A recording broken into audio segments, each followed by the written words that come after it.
Kita mau membangun NKRI yang bersih, hentikan mengikuti seluruh hukum agama itu. Buang undang-undang perkawinan atas nama agama dan buang itu. Tidak ada KUA. Buang itu KUA. Biar dia atur sendiri hukumnya. Biar hukum negara lah yang mengatur perkawinan bangsa Indonesia. Dia mau kawin sesama jenis, mau kawin sesama suku, mau kawin sesama agama, atau tidak sesama agama, terserah. Itu undang-undang negara. Biarkan undang-undang negara yang mengatur. Jangan ada lagi KUA, bagi warisan segala macam itu. Bagi rata saja, semua anak dapat. Gak usah ikutin hukum biadab dari Arab itu. Assalamualaikum warahmatullahi wabarakatuh. Masih kembali di channel terbaru saya. Terima kasih kepada teman-teman masih setia menonton, mendukung, menyaksikan konten-konten dari channel ini. Tentunya kita sudah melihat bagaimana cuplikan videonya. Saifuddin Ibrahim Bongak Duda Tua ini mengatakan hapus hukum Islam itu tidak patut untuk kita taati. Hapus KUA itu, biarkan pemerintah yang membuat undang-undangnya. Kalau pemerintah mau memperbolehkan nikah berbeda agama tidak masalah. Mau pemerintah memperbolehkan nikah sesama jenis tidak masalah. Berarti ada dukungan dari Saifuddin Ibrahim. Karena Paus Fransiskus saja itu memperbolehkan nikah sesama jenis. Dan ini lagi digempanyekan oleh Saifuddin Ibrahim. Jadi dikatakan di dalam Alkitab 1 Korintus pasal 6 ayat 9 menyatakan bahwa pasangan sesama jenis tidak benar dan tidak akan menerima warisan kerajaan Allah. Baik nafsu maupun tindakan sesama jenis itu dikutuk di dalam Alkitab. Jadi kenapa Saifuddin Ibrahim ini mengembanyakan sedangkan Alkitabnya sudah melarang? Saifuddin Ibrahim kan mengatakan kalau dia ini pendeta internasional. Berarti pemikiran Saifuddin Ibrahim ini masih tetap oleng. Dulu oleng, sekarang oleng. Karena di video selanjutnya Saifuddin Ibrahim mengatakan dia tidak fanatik terhadap agama Kristen. Sebelum kita lanjutkan, kita jawab dulu ocehan dari Saifuddin Ibrahim Bongak Duda Tua ini, biar dongoknya Udin ini tidak menular kepada saudara kita yang di Kristen. Kenapa laki-laki itu lebih banyak mendapat warisan dan kenapa perempuan itu lebih sedikit? Karena laki-laki itu tulang punggung keluarga. Dia menghidupi orang tuanya. Dan si laki-laki ini memberikan mahar kepada wanita. Dan laki-laki ini wali dari adiknya. Makanya laki-laki itu lebih banyak. Kalau perempuan ini dia nikah bersama laki-laki, tentu laki ini juga sudah mendapatkan warisan. Makanya perempuan itu lebih sedikit. Nah, karena perempuan ini itu mengurus orang tua suaminya. Dan laki-laki ini mengurus ibunya. Makanya laki-laki itu lebih besar mendapatkan warisan. Jadi yang katanya guru besar Al-Quran setingkat ini aja tidak paham. Jadi kepada teman-teman jangan kemana-mana dulu, kita dengarkan bagaimana ocehan Udin Bongak selanjutnya. Dalam Al-Quran, surat Al-Ahzab ayat 71, niscaya Allah akan memperbaiki amal-amalmu dan mengampuni dosa-dosamu. Tapi Muhammad tidak pernah memperbaiki perbuatannya. Dari Mekah itu dakwahnya bagus, toleransi dan damai. Tapi begitu dia melihat uang, dia melihat kesempatan untuk membantai orang dan mengambil harta kekayaannya.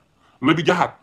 Pertanyaan kita sederhana saja. Apakah Nabi Muhammad kaya? Apakah Nabi Muhammad bergelimang harta? Nabi Muhammad kalau puasa, bukaannya itu hanya 3 buah korma dan 1 gelas air. Nabi Muhammad itu selalu menolong orang mengemis. Ada satu kisah di mana orang buta ini lagi ngemis di pinggir jalan duduk. Dan orang tua ini sangat kelaparan. Setiap siang, setiap sore, itu disuapin oleh Nabi Muhammad. Pagi, siang, sore, selalu seperti itu berhari-hari, berbulan-bulan. Orang tua ini tidak tahu kalau itu Nabi Muhammad. Dia mencaci maki Nabi Muhammad. Tapi setiap hari Nabi Muhammad selalu menyuapin orang tua ini. Nabi Muhammad tidak mengatakan apa-apa. Meskipun dicaci maki, Nabi Muhammad hanya tersenyum.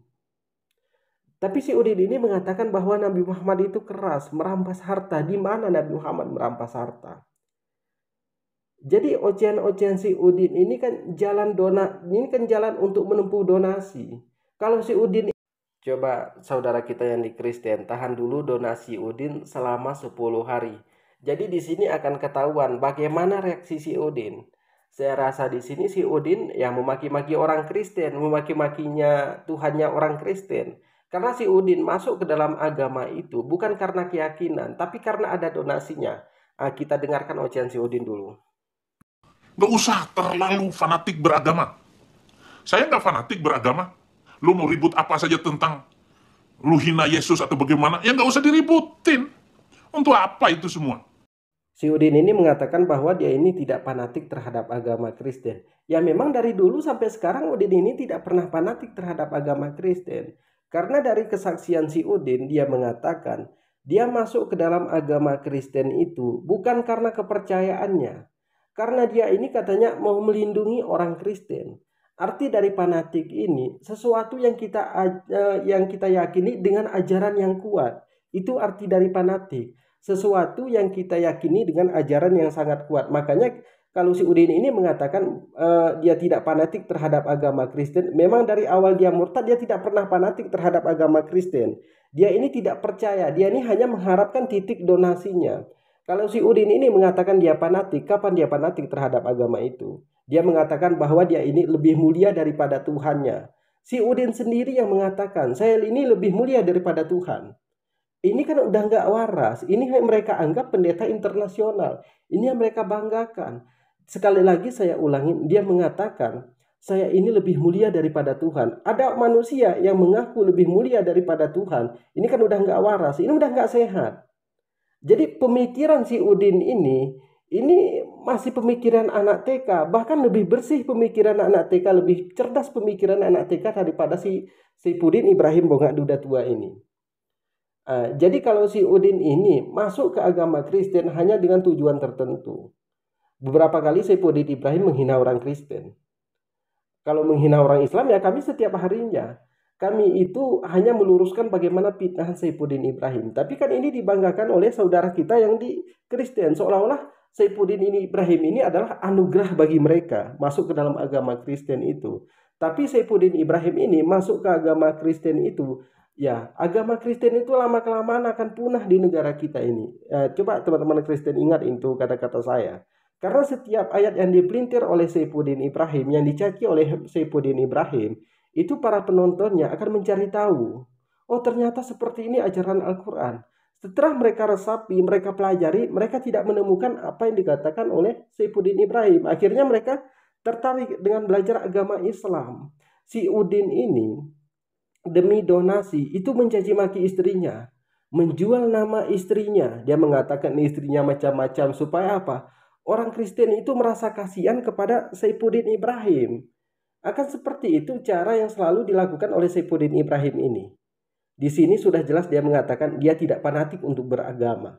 Jadi fanatik ini itu suatu keyakinan yang kita yakini dengan sangat kuat. Kepercayaan kita.